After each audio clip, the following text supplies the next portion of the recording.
What's up, guys? DragBoss Tim Halstead. Yeah, you know what you're looking at. Iron 4V heads, 351 Cleveland. The intake ports, we know how big they are. I want to give you a little inside view of them. Todd Fuchs gave me these a long time ago. These are cutaway of Cleveland heads. There's the intake port. You see how big that is? Real nice, isn't it? Now let's look at it from a side profile.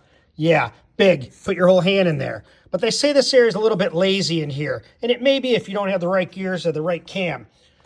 Or you're going, less than 4,500 RPMs. So they do make, you could put epoxy in here for about 3/8 of an inch and raise it up. You could use one of these spacers and put that in there. And that raises it up maybe about 3/8 to 1/2 inch. That adds about 30 foot-pounds of torque. Now the issue that you have is where the short turn is right here, the water is so close. So you got to be careful if you're going to port these things in this area. Same with this area by the valve guide. Got 1/8 of an inch and you're into water already. Now these valves on the Cleveland are 2.19. Now you can see that there's some issues with some shrouding right there with the combustion chamber. Here's the exhaust port. It's what it looks like from the factory. Now here's what it is cutaway. Again, 171 exhaust valve. Again, you have some shrouding right there. See that? They say it's the worst exhaust port in the world. Well, it ain't the best, that's for sure. Can't do a lot with it. Water, again, is real close to the short turn here. Same with this area here around the guide.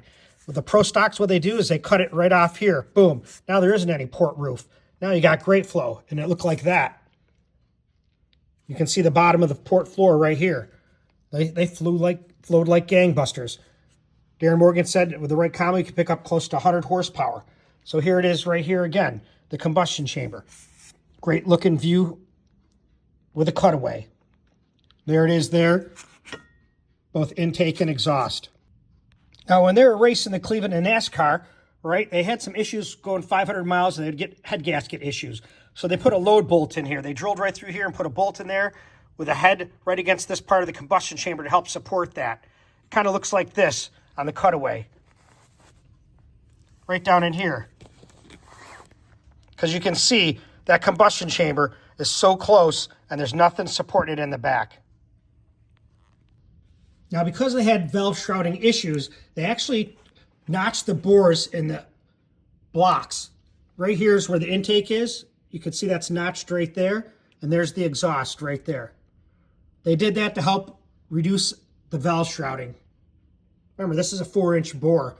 And that big valve, 219 and 171 exhaust, definitely was shrouded.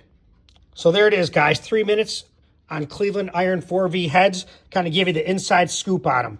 Stay tuned.